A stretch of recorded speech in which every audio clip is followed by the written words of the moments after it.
who knows where I'd be without boxing. So that's why my goal has always been to give everything I can back to this sport and to help others because I love this sport. All that stuff you just said don't mean shit. You never drew 100 million people or 70 million people to the fight, have you? Around like 75 million. You never helped boxing before. Boxing helped you. But that's what the sport needed. Fight. No way. Bro, like, shut up. In a surprising move, Mike Tyson has just exposed Jake Paul for trying to cancel their fight out of fear of the boxing legend. Moreover, Roy Jones Jr. has just graphically compared the effect of Tyson's body blows to the force of a mule crushing his chest. His insights into Mike Tyson's punching power and its potential impact on Jake offer a compelling perspective on the upcoming bout. As a seasoned boxer who has faced Tyson in the ring, Jones's assessment carries significant weight within the boxing community. Jones Jr. told boxing legend Shane Mosley, "Mike Tyson is still the strongest puncher that I've ever been in the ring with. The first time he hit me in the chest, it felt like a mule had kicked me in the chest." Jones's recollection of Tyson's power paints a vivid picture of the sheer force behind his punches. Describing the sensation of being struck by Tyson as akin to being kicked by a mule underscores the magnitude of Tyson's strength and its profound effect on his opponents. This first-hand experience serves as a testament to Tyson's unparalleled punching power, which has left an indelible mark on those who have faced him. Moreover, Jones's assertion that a punch from Tyson has the potential to incapacitate or floor any opponent highlights the formidable challenge that Jake Paul will face in the ring. He further added, "And if he hits anybody with a shot like that, they are either going out or down, especially guys who are not used to being hit like that." Unlike seasoned heavyweight champions like Evander Holyfield and Lennox Lewis, who have withstood Tyson's blows, Paul lacks the experience and resilience to absorb such punishing strikes. Jones's comparison of Paul to heavyweight titans like Holyfield and Lewis underscores the significant disparity in experience and conditioning between Paul and seasoned professionals. While Holyfield and Lewis possess the durability to withstand Tyson's onslaught, Paul's relative lack of experience and conditioning could leave him vulnerable to Tyson's ferocious punching power. Jones further mentioned, "With these types of people like Evander Holyfield and Lennox Lewis, these guys are bigger and can take it. But Jake Paul, I don't think he's going to be able to take that. It might hit him on the chin like that, we'll see, but it's going to be tough for him." In light of Jones's assessment, it becomes clear that Paul will face an uphill battle against Tyson. The prospect of absorbing Tyson's punches, which Jones describes as akin to being struck by a mule, presents a daunting challenge for Paul. Consequently, Jones's insights serve as a sobering reminder of the formidable task that awaits Paul in the ring against Tyson. Similarly, Alexander Usyk delivered a harsh judgment on Jake Paul. As a promotional tactic for his upcoming bout Tyson Fury, Usyk engaged in a captivating video segment, delving into a game of word association. In this intriguing footage, the Ukrainian swiftly responded with one or two word associations when presented with various words or names. Jake Paul was one of the names that was mentioned, and Usyk's response was to stop boxing. Paul, who has been trying to balance a job as an internet influencer with a professional boxing career, needs some stern counsel.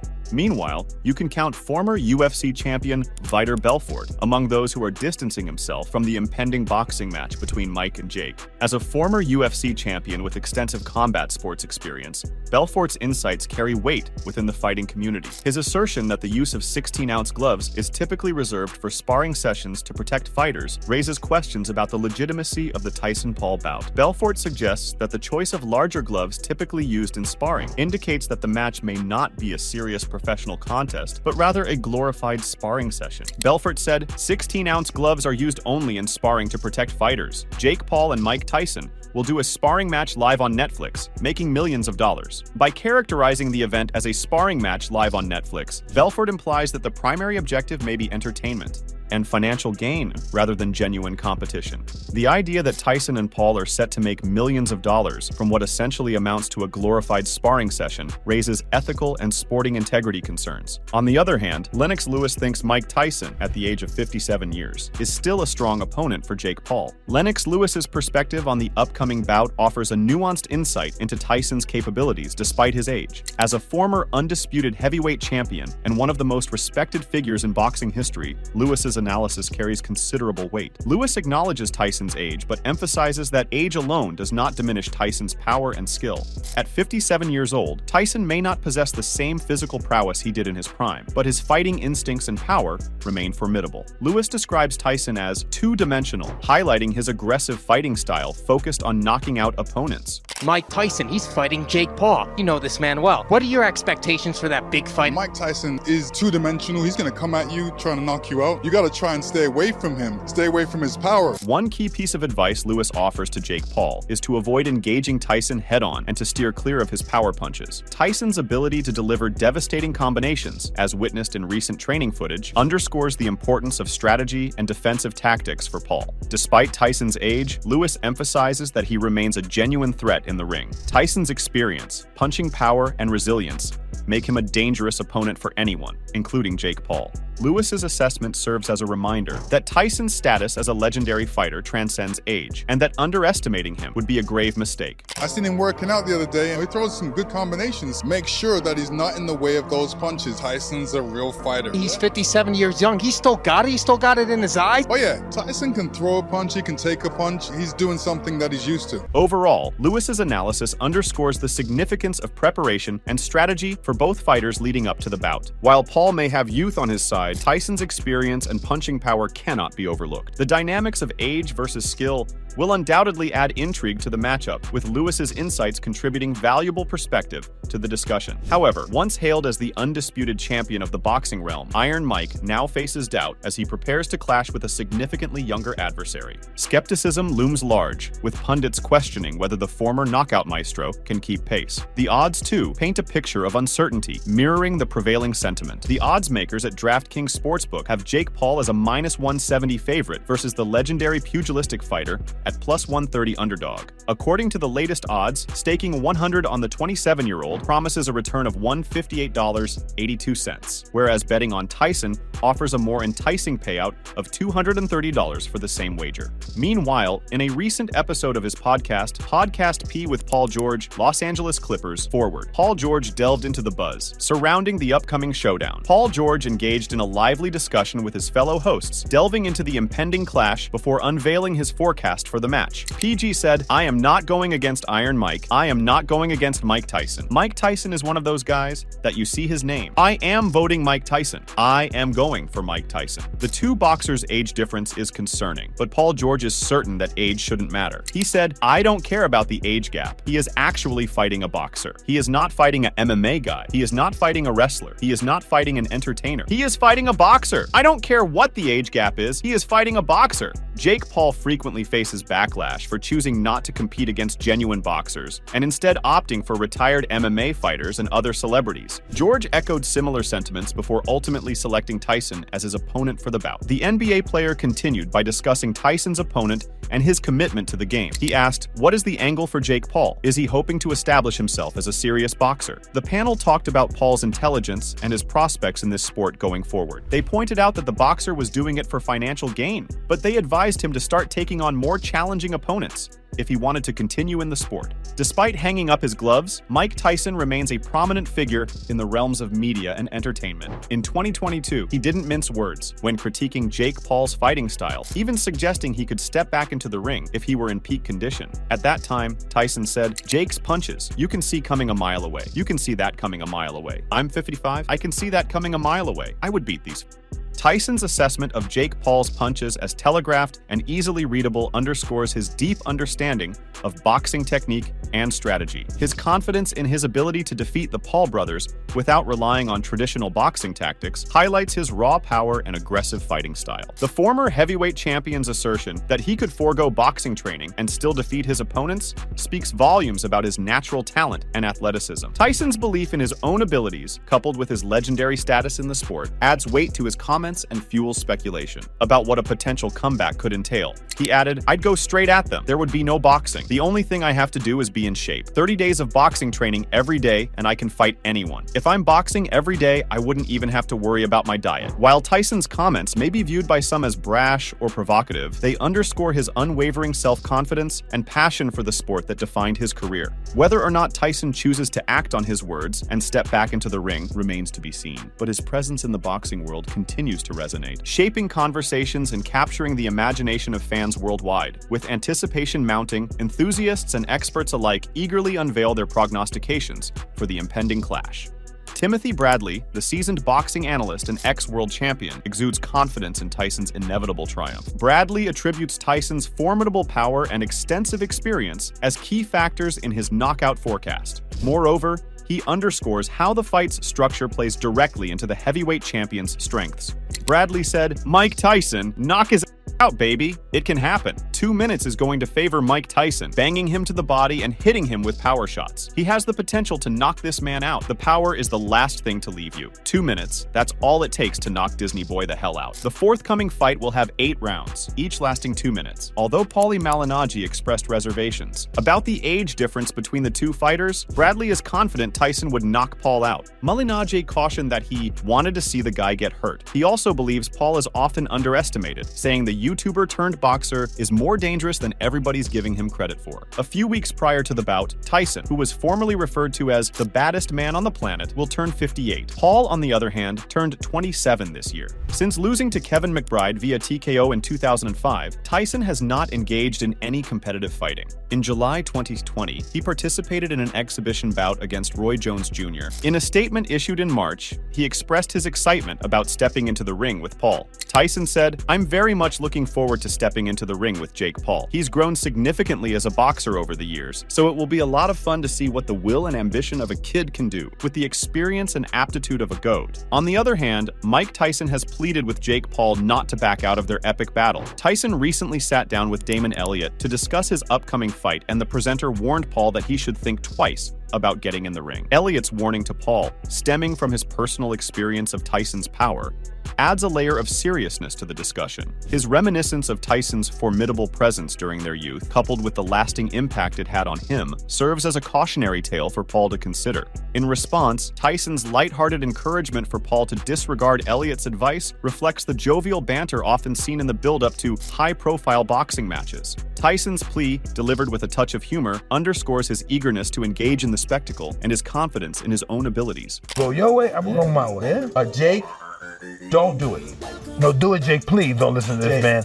Jake, don't listen to him, please. Jake, this is I know Mike, since he smacked out of me at 14 years old, and my face has never been the same. Ultimately, Tyson's plea serves as a reminder of the anticipation and intrigue surrounding the fight, as well as the complex dynamics at play within the world of combat sports. During the same interview, Tyson managed to surprise Elliott once again, dropping the bombshell that he's fueling his boxing comeback with a diet of raw meat. Elliott, taken aback by Tyson's revelation, couldn't help but admire Tyson's toned physique and couldn't resist inquiring further about his unconventional dietary habits. Tyson's response was as enigmatic as ever. "Raw meat. I'm going to have to eat it now, because my opponent's going to be raw meat." Meanwhile, Paul is also beefing up for the ultimate showdown, aiming to match Tyson's formidable 220-pound stature during his reign as the undisputed heavyweight world champion. In his training camp, Paul indulges in a feast of steaks and burgers, setting his sights on reaching Anthony Joshua's weight before embarking on the final cut. Jake Paul's recent comments on his podcast shed light on his unconventional approach to preparing for his upcoming bout. The YouTuber turned boxer revealed his strategy of consuming copious amounts of food to facilitate weight gain, aiming to reach a significantly higher weight than his usual fighting range. Paul's decision to increase his weight to around 240 pounds, well above his typical fighting weight of 200 pounds, may come as a surprise to some. However, he explained that he believes his body can handle the additional weight effectively and that he feels himself growing stronger as a result. I think just because normally I'm fighting at like 200, I'm walking around at like 210. All the way down to 185 was the lowest you fought, right? Yeah.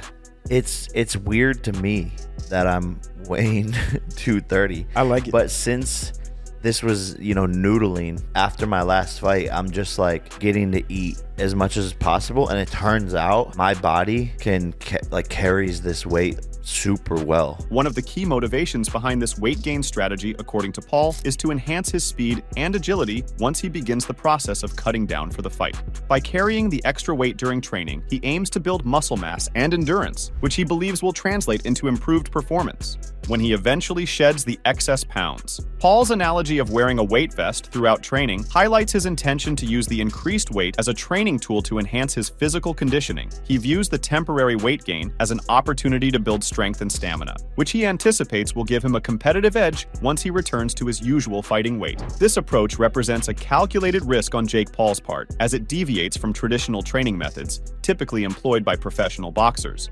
However, his confidence in his ability to adapt to the extra weight and subsequently capitalize on its training benefits underscores his determination to maximize his performance in the upcoming bout. And I'm only growing, like I think I'll get up to 240 and then probably cut down, so I'm like way faster. But if I'm training for this camp right hasn't started yet, but if I'm training for this camp at 240 and then I cut down to 220, it's basically like I had a 20-pound weight vest on for the whole entire camp. As Jake continues his preparations for the fight, his unorthodox training regimen and commitment to pushing the boundaries of conventional boxing preparation will undoubtedly be closely scrutinized by fans and observers alike. Meanwhile, Mike and Jake have been intensifying their verbal sparring and intense training videos directed at each other.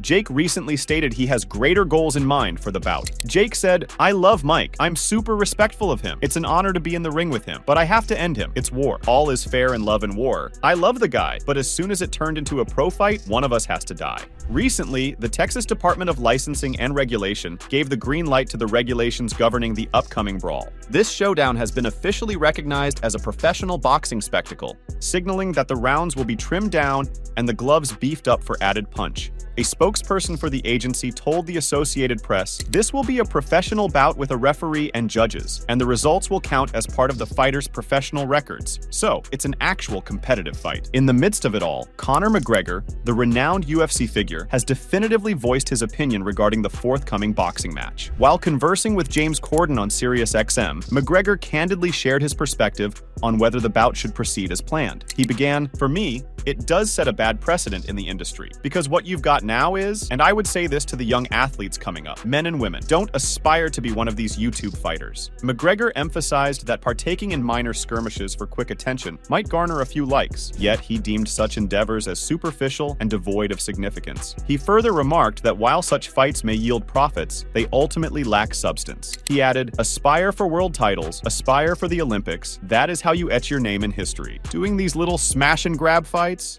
you might get a few likes, but there's nothing substantial to it. It's hollow. It can be profitable, but it's hollow." Additionally, McGregor noted a prevailing trend among young fighters who appear disinterested in pursuing amateur competitions or striving for national titles. He underscored the significance of attaining championship status, emphasizing the pride of wearing gold around one's waist and etching one's name onto the belt. He mentioned, "And I'm noticing a trend in young fighters coming up that are not even interested in competing in the amateur scene or rising up to win a national title. You need the gold on the waist. You need to etch your name on the belt." Similarly, John Fury has voiced his astonishment at Tyson's choice to square off against Jake Paul. The prominent figure in the boxing world, Fury Sr., has persistently issued challenges to Tyson, even engaging in face-to-face encounters, such as their meeting in Saudi Arabia, during his son Tommy Fury's bout with Paul last year.